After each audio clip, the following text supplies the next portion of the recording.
Hi, welcome back to Ahead of the Curve, the Scoliosis Experience podcast, where my aim is to empower individuals with scoliosis and movement professionals alike by providing free, up-to-date information on scoliosis management and treatment.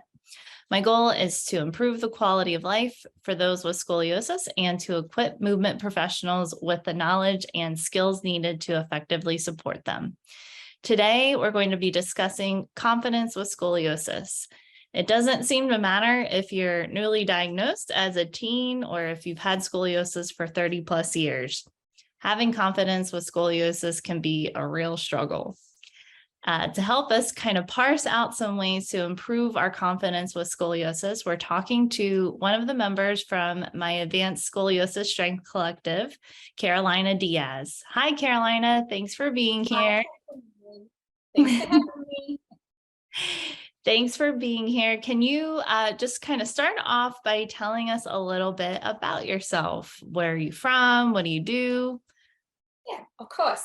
So I live in Australia, in a little place called Newcastle, just north of Sydney. I run a landscape design business with my partner.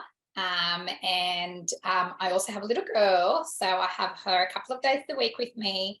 And yeah, I live a fairly normal life, I have you. Can you also tell us a little bit about your history with movement? I know that you have a pretty extensive one, so I'd love to hear about it. Yeah, I started dancing when I was quite young, and that sort of carried on into my teenage years. And it was around about in my late teens that I got really into Pilates and yoga. And I've always had that real desire to look after myself, look after my health, look after my physical body, of course, my mental health as well, that I just love doing things. And so Pilates and yoga became, practically second nature to me. And I've for years and years and years did it almost on a daily basis or as frequently as I could. Back in when I was quite young, in my 20s, I was hitting the gym, loved all things high intensity interval training, and yeah, keep being active. Being active has always been a main thing for me. Used to run, used to swim, all that kind of stuff. I say used to because in these days, I like to bring it down a little bit. I'm quite happy with what I do now, my strength training and my Pilates and whatnot. Which, Pilates is something that I have been doing for quite a long time. I did my Pilates training when I was living in London about 12 years ago or so. And so, yeah, it has just become something that is permanent in my life. Yeah, that's amazing. And I think that's so important also with having scoliosis is like kind of finding the right thing for your body. Sometimes it takes a little bit longer to figure out what is the right thing for you, but movement is so important in keeping your spine really healthy and happy. Oh, absolutely. Which is why I got into it to begin with. All my dancing started to kind of play up on my body. And I, like many people, and I'm sure most of your clients have something quite similar in their experience where just something started to trigger them. And it happened to me in my teenage years. And I did not know. I was only diagnosed what they call quite late in the process, at a point where I would say nothing can be done, just, stay active, do yoga, do Pilates. That was always the recommendation. Strengthen your body, I suppose, to kind of stay upright. And back then for me, it was more of a pain management kind of thing. And I suppose I always thought that it, and I guess it's many things helped. But I think it was strengthening my body, not just moving in all sorts of directions, which is what you do when you dance, but really getting into the core of things and really strengthening key elements of your body that started to make me feel better. And that's what stuck with me. We've just had to reshuffle it a little bit once I started to learn more about actually scoliosis needs its own care, not just falling under the bracket of just do yoga or just do Pilates like everybody else. which worked for quite a period of time for me, as you know, but it was later in life and going through my pregnancy where it became very obvious that something needed to shift. Mhm. Yeah. Can you tell us a little bit about your experience with scoliosis and how it's affected your self-confidence? Yeah, absolutely. When I was younger, and when I was diagnosed, it wasn't at all visible. And I suppose started with, as I say, a smaller curve. Looking back, my curve, once I realized that I had it, was never really that small. It probably always sat in that sort of, I don't know, somewhere between 15 to 25 degrees in both curvatures that I have. But there were never physical signs of it. So I suppose for me back then, it because it didn't affect my body and how I looked, I didn't really think of it as anything more than my spine just curves a little bit. It was never really all that present in my mind. However, as the years went on, and I suppose for me, it started to progress, unbeknownst to me, actually. I didn't really notice because I was keeping myself quite strong and well and healthy and fit. I was just living my life. And even in photos at the time, I didn't notice. It's only now that I look back and I know what I know that I think it was so obvious, but no one else seemed to notice. I didn't notice. And so I felt great. It was only once I became pregnant, and even then during my pregnancy, I didn't notice anything. So I didn't feel any pain. I wasn't thinking about my scoliosis, and I've never considered my scoliosis a disability or a deformity. I don't like it being framed in those words. I don't think that it is necessarily that, even though medically and technically it is. I'd sort of steer away from that. I don't like what that can do to your mental state if you're thinking and going down that rabbit hole.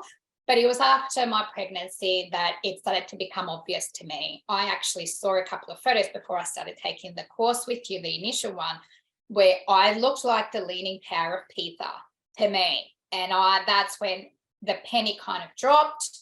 I was in a lot of pain back then. It was just after I had had my baby, and something needed to shift because it started to impact me now. My physical body started to become quite obvious, and that started to bring me down in my self-esteem and my confidence around my clothes, my look, how I suppose portray myself. Not that I necessarily really worry about what other people think. It's just a me. I like being who I am, and it started to feel like I was losing a little bit of that. I didn't feel like me in my body anymore.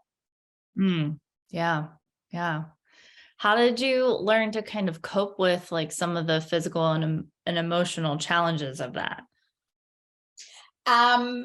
Thankfully, meeting you, that has actually been a godsend to me. I looked and looked and looked, and I kept, being told probably what a lot of people get told, that it's nothing really you can do. Just do what you do, keep moving, like all the, I suppose, the basic foundational things that is the advice in general. But I looked and looked for other ways, or at least other people. I don't know anyone with this condition in my group of friends or extended groups of friends, even in my Pilates world. I've never come across with anyone who at least knows they've got scoliosis. So I felt quite alone in this. And it was through meeting you and starting to get an understanding of what can be done.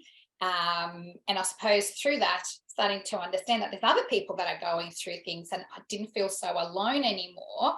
And it started to become a thing where I can actually do something to improve this situation. I don't have to just sit around and hope for the best, or wait not to be, standing sideways, which is what a surgeon once told me, that I would be, sort of on the side like an L-shaped, I suppose he was trying to imply, by the time I'm 60, which to me was a non-negotiable. Like that, I can't do that. What am I going to do? Oh,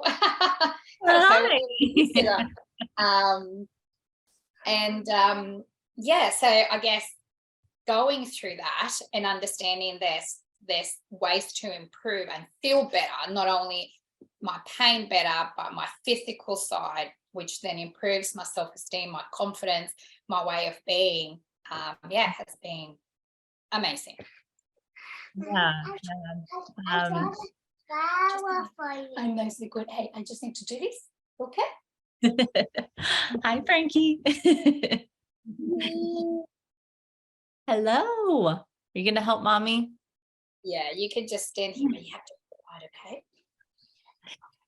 Can you share any tips or strategies that have helped you to boost your self-confidence, while living with scoliosis? I guess for me, there's been an acceptance as well. I used to fight, and I suppose because I never really saw it as a problem or an issue, and it wasn't for so long, that I kind of put it at the back of my mind. I don't really have scoliosis, or it's not really an issue for me. Maybe other people struggle with it, but I'm fine. And I lived that life. Mhm. And until I wasn't so fine. And so it has been a real process of accepting that this is what I've got and these are the cards that I've been dealt. And instead of having a pity party for myself, just doing something about it and really being conscious and really determined to make a difference to myself, both from a pain perspective and from a physical perspective. And so I'm extremely diligent, as you know, with whatever you say, I take as gospel. And I guess I wanted to put it to the test, to be honest. I wanted to see, can something like this really work? And how can it work? And, I've done all those things. And now I'm at a stage where I feel like I'm living proof that if you actually take care of this condition, it can improve. And that helps you psychologically, emotionally, physically. It literally is an on flow effect onto the rest of your life, and it affects your relationships. It affects everything. I mean, it got to the point that not from how I looked, but from how I felt. I didn't really want to do a lot of things. I didn't really want to go out. I didn't really want to exercise. It was really a struggle to just do the day-to-day with my own child because things were hard. And when it gets to that point and my mental state goes down, and then it spirals. Mhm. Yeah. Can you kind of speak to, because I know, the first 6 months weren't exactly super easy for you. Like, it wasn't like you started and a few weeks in, you're like, yeah, like I'm feeling like 100% better. Some people, that is the case, and that wasn't really the case for you. And can you kind of share what encouraged you to keep going at that point when you were like not really seeing improvements, or you weren't really seeing, immediate results? I think I had faith. And I also, when I started with you back then, I promised myself that I would give it an actual go. And what that meant for me was completing the entire course. So doing the 6 months and doing them properly. So I was determined to do whatever you told me to do. So if I had to do the exercises every day, I was going to find the 15 and 20 minutes. And once I realized it was literally 15 or 20 minutes, it was easy for me to be able to just, as a new routine, pop that into my diary. It wasn't like all of a sudden I go from nothing to 3 hours a day, and how on earth am I going to be able to do that? So I was determined to do all the things, and I was very much listening to everything you said in terms of also my day-to-day, like all the little tips of how are you standing at other times. It's not just about the exercises of the 15 or 20 minutes. What are you doing when you are waiting at the queue in the supermarket, or washing the dishes, or cooking and doing? It became very normal for me to start to think and really nail into my brain, right, I need to do my corrections. When I'm brushing my teeth, when I'm just standing, when I'm playing with Frankie, how am I sitting? Just start to be much more conscious. And I just threw myself at it. And you are absolutely right. I really struggled in the first 6 months because I kind of felt confronted by the fact that my body didn't feel like it was responding like I expected it to. I thought I would be one of the people that, yeah, I've got this 3 weeks in, I'm fine, I'm cured. I never have to worry about this again, which is sort of what happened to me in my younger years. Once I started, getting strong, it's like my scoliosis disappeared. Every now and again, it would flare up for sure, and I'd have to go and do something about it. But that was a temporary thing. Whereas I was just constantly in pain. And I suppose I started doing this, and even 2, 3 months, 4 months into it, I'm thinking, I'm still in quite a bit of pain. Like, what am I going to do? But I had faith, and I believed that you had the right tools and that you knew what you were talking about. And I started to look more into the Scolio Pilates, and found Carolina and started to read more into how it all came about, and watching videos and whatnot, and really getting knowledge rich is very powerful, and it's really helped me. Sometimes I've had to steer back a little bit, as you know, like sometimes too much information can also go in the other direction. But yes, I was committed to give it a go. Mm-hmm. That's amazing. How do you handle, like, kind of switching directions a little bit? We've kind of joked about people coming up to us and telling us, oh, I have a backache and like my back's bothering me. How do you handle people who may not understand the impact that scoliosis has had on your life or has on your life? Or it's hard. It depends on who it is usually. If you ask my partner, I have very little tolerance with him when he says I have a sore back. So I'm thinking to myself, yeah, this is not a conversation you want to pick up with me. I think, again, it's a lack of knowledge. I don't think people mean to devalue your experience or undermine what you're going through. It's just that they don't understand. And there's not a lot of information just freely available out there in the big wide world. I don't think it's something that people necessarily talk about it. As I mentioned, I don't know how I went 12 years being in the Pilates world, teaching and instructing, and never once came across someone else with my condition. I don't think that statistically that is even correct. So Oh, I'm surprised, yeah, honestly. Yeah. yeah, absolutely. How other people just don't want to talk about it, they ignore it the way I used to, or they just might not necessarily know, and might be the people that's complain of a sore back. But for me, I guess I've become more tolerant of people just talking about it, and I just, take it with a bit of a grain of salt. I suppose I don't take it personally anymore. I don't think, well, what about me? I'm the one with the sore back. You don't know what you're talking Right. about. Because it's the same for me. Maybe I don't have a foot condition, and some people struggle with, something to do with that. And I wouldn't necessarily know. I feel like anything else, and having a child was a big learning for me in this aspect of, you don't really know what it's like until you go through it. And it's hard for people to really get it. I think people are shocked that when they see my x-rays, that I look so well, and that I handle myself so well, and that I can be so active, and that I look technically fine. But it's that kind of shock of, right, you actually do have a problem. I think I'll stop talking about my sore back. So you did mention earlier how what the degree were of your curves when you were first diagnosed. Would you mind sharing, after your pregnancy and you were x-rayed, what your curves had progressed to? Yeah, absolutely. It was actually quite a big shock. I hadn't had my curves x-rayed in a long time. I think the last time may have been in London when I started doing my Pilates training course, and I must have been going through some kind of flare up. And I got them sort of looked at, and that would have been roughly about, I don't know, say about 7 years before I fell pregnant. And they were sitting in around about that 28, 30 degrees. So I actually have a lumbothoracic curve, but it's technically two curves, upper curve and the lower curve. as you've explained to me in very simple terms so I can understand.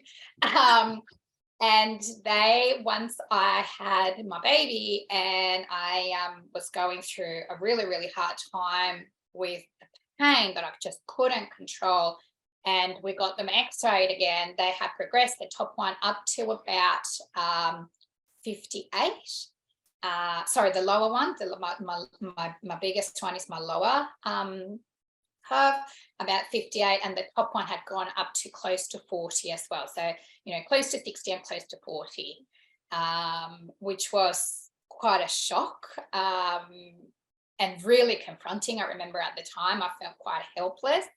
But yeah, I have managed to improve them a little bit. And I know that the goal isn't necessarily, I'm not dreaming that I'll have it straight back, and my focus is not, right, I need to bring those curves down to 15 and 25.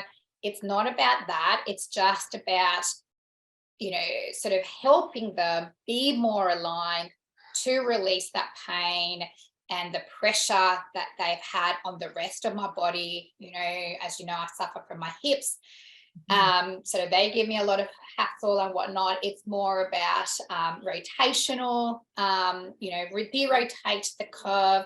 That gives me a lot of troubles and things like that. But they have actually come down, which was a huge surprise for me, because I had heard my whole life, there's nothing you can do. Once the numbers go up, you cannot bring them back down, et cetera, et cetera. And I have heard of people being really able to decrease their curves through the right movements and exercises, which I just think it's amazing. And it proves the point that exercise does actually help, and it can work if you are committed to it and if you do it correctly and you really focus on your own body and what your body needs. Because again, no scoliosis curve is exactly like another one. Even when they roughly look the same, you still have to really understand, or have someone else on your behalf understand your curve, so that you can focus on what works for you. It's not a one size fits all. I have learned that. I thought Pilates and yoga were a one size fits all. I'm cured, but it wasn't. Yeah.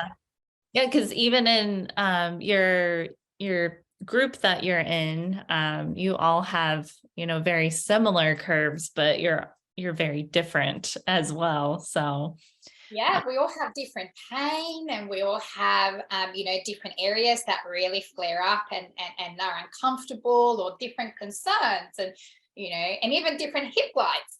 And so but having the girls as well, as in the group, is just fabulous. I mean, as I've said to you before, I don't wish this on anybody. Honestly, I wouldn't. I think I was so blinded by the repercussions of my condition without looking after it properly, that it's only been in the last few years when it's really kind of been obvious to me, like, you do something now or you're really going to have a problem.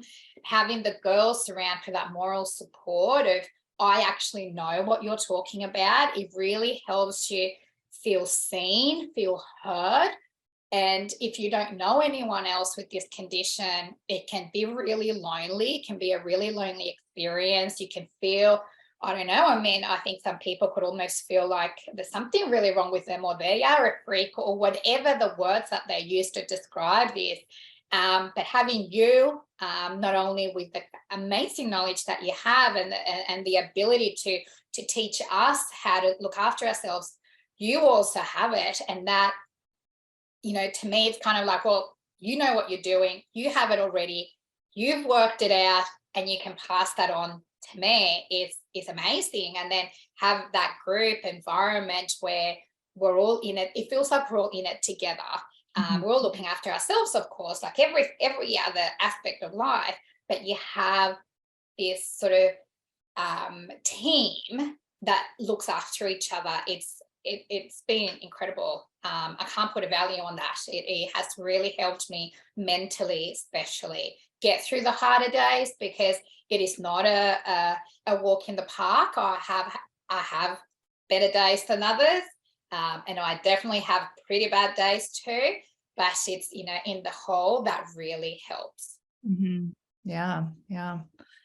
Um, so we've chatted a little bit in our small group about like clothing options. I don't even know if you were in that group class when Shruti was talking about how she had this event she was going to, and she's trying to figure out an outfit that would be flattering on her.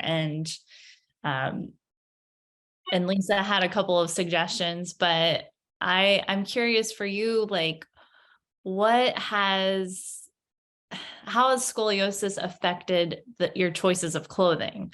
Like, have you learned to dress like in a certain way that makes you feel a little bit more confident, or do you just kind of wear whatever you feel like and, don't really care? Can you share a little bit about that? Of course, I missed that class. I wasn't there, unfortunately, because I feel very strongly about this topic.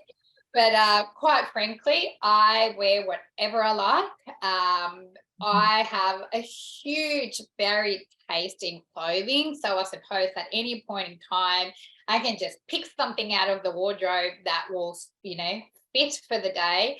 But in my opinion, I've always been of the belief that you do what makes you feel good, regardless of, I suppose the impact that it may have. I've never worried, as you know. Now I'm a little bit more, and I'll say a little bit because I think about it more frequently, but I still wear whatever I like, but I'm more conscious of my concavity that has become more visible since having my baby, because of my curvature, and I have that right sort of around the waist, almost like a divot or a dip or whatever we might call it. And now it's obvious to me when I see it from the back. When I was one of those people that in my younger years, I think every item of clothing I owned had a lower back. So I was really used to really exposing my back, and it was never an issue for me how it looked. I assumed that it always looked good, but it didn't really even bother me if it hadn't. I really liked those clothes, and that's what I wore. And I think I've still carried on like that. I completely appreciate that not everybody feels that way, and people want to find something that, because it fits their, in this instance, a prominence or a curvature, then that makes them feel good. So it can have that flow on effect. For me, I just pick what I like. And I suppose I'm more often than not look at myself from the front. And so if it looks good from the front, I'm happy and off I go.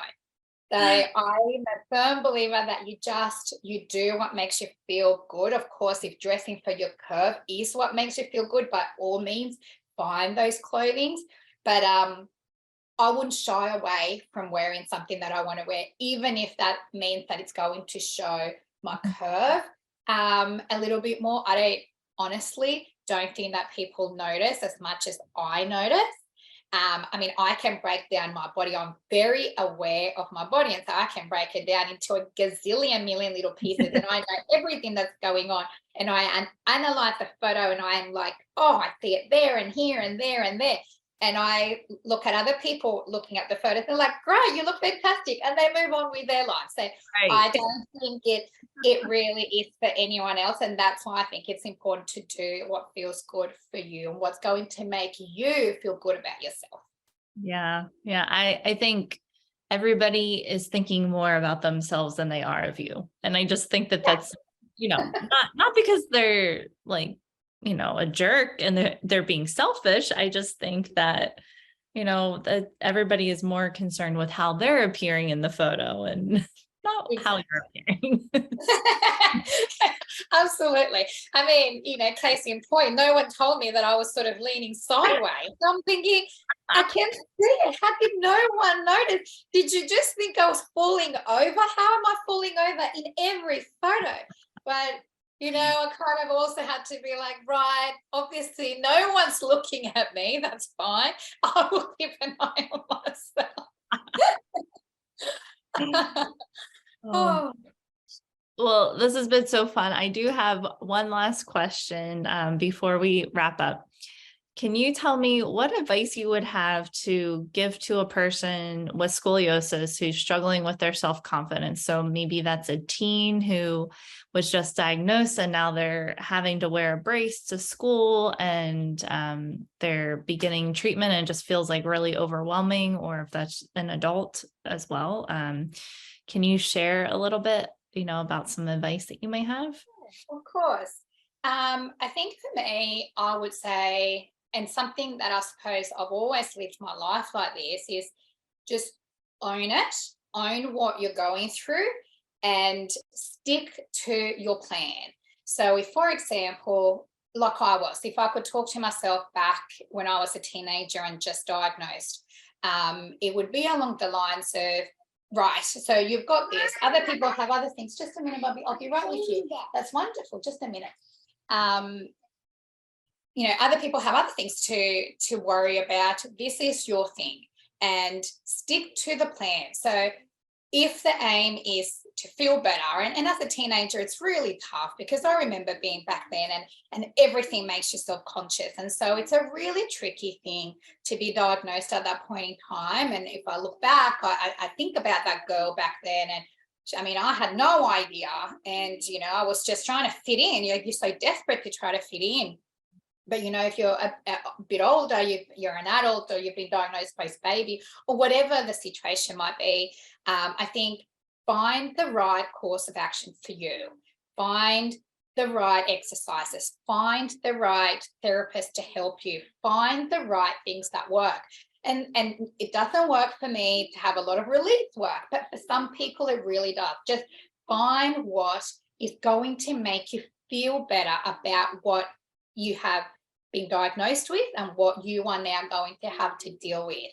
It's really hard at the beginning to find that acceptance around this, because nobody wants to have a problem. Nobody wants to be told that, oh, well, now you have a problem that actually can't be fixed either. So good luck, and, try to stay upright. That was back in the day. I hope that when people are diagnosed these days, it's a little bit better than that. But it's more of along the lines of just have something that helps you. And in my instance, it has been exercise, and it has not only just been the scoliosis specific exercises, but the strength training that has been absolutely life changing. And if I could give a piece of advice to someone that has been diagnosed with this, is find the right therapist that can help you get to the point where I feel like I am at now, where, because my body is strengthening in its corrections, I feel better. So it's always that flow on effect. If you have a brace, for example, and you are a teenager, it's really hard. It's almost like having braces, I suppose. I never had to have those either, but I had a lot of friends with them, or teenagers that have acne for years. Just it just becomes more of a self-determination. You can get through this. You can do it. It is 2 years. It's going to be hard, no doubt about it, but you can get through it. And if you feel that that's going to help, then do it. I wasn't ever given the choice. I don't know what I would have done if at 15 or 16 I was told you have to wear a brace for 2 years. I really don't know, but I wasn't given that choice. So I'll never know what I would have done. But if that could potentially help, do it. If sometimes surgery for some people it might be the only answer, because the curvature is so extreme. And now I have had the pleasure of meeting, of not meeting face to face, but of course, but through Instagram, the magical platform where you get to know other people with these conditions, of someone, as I mentioned, a scoliopilates therapist who's now had the surgery, and she just had to go down that road. It can be done. You can still help yourself. Whatever it is that you need to do, just focus on that, and then move on to the next stage and the next stage, and don't become complacent. You can do something about this. I am living and breathing proof of it. Excuse me. I actually was dubious for a long time during the first 6 months, as you know, and a little bit frustrated, but I was really convinced through your conviction, Dr. Meg, that this actually was going to help me. And so I was lucky in that that was my experience for so many years. It was very, very different to that. Thankfully, I'm very self-determined. So when I focus on something and I say it's going to happen, it happens. And I found you and here I am. For other people, it may be other things, but it's crucially important to stick to your plan and keep moving forward. And, you can, as I've always said, you can sit down and cry and be miserable for a few days. I get it. I do that. But don't unpack your bags and live there. You can get up and you can keep moving forward, because you actually cannot move back. It's a non-negotiable. This has to be the journey that you take. It's the cards that you've been dealt, and you can do it. There's many other people now that I know that have gone through it and are going through it. And the aim at the end of the day for me has been, I want to be standing upright for me, for my kid, for my partner in 20, in 30, in 40 years, however long I have left. And I want to live a good life. I don't want to be, riddled with pain and leaning sideways, or, whatever it might be that my fate was back when I was diagnosed, that, they were telling me was going to be. That's not going to be me. And so it doesn't have to be anyone else either. You can do it by adding little bits of routine to your day. It's not overnight, just like you tell me all the time, you weren't lifting 30-pound weights overnight. I get it. So I'm thinking I'm only halfway there to your weight and I don't know how I'm going to get there. It doesn't happen overnight. It's not a quick fix I thought it would be. It's not. It needs time, it needs commitment, it needs determination, but it is possible. Yeah. Yeah. I think that's so important. I had somebody say something the other day where they were talking more about building your confidence with your business. And I think the same rule applies just in life in general. Is building confidence is keeping your promises to yourself. And, when you break those promises to yourself, that's when your confidence slips, because you're like, okay, well, I can't even keep this promise to myself. How am I going to do this other giant thing? And it's so important with scoliosis care is to keep that promise to yourself and just keep putting in the reps, because you're not going to have confidence that you can do it unless you do it. And it sounds really like trite, but that's how it is. It is so true. Unless you do it, nothing else good will come out of it. If you want that if you want to feel good, if you want to feel confident that you know what you're doing, then you've got to do it. It doesn't happen by osmosis, as I've always mentioned to you.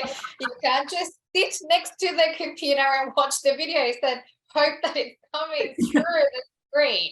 You have to actually do it. And I believe, in all honesty, and I put it to the test. And yes, I've only got one kid. Some people have 5. I know that juggling life, juggling work and businesses and children and aging parents or whatever you have in your plate, it's hard. It is hard. I get to the end of my day and I don't understand how the day's over, and I haven't done all the things that I need to do. But it's becoming routine. Add it to the program, and it's a non-negotiable. This is serious.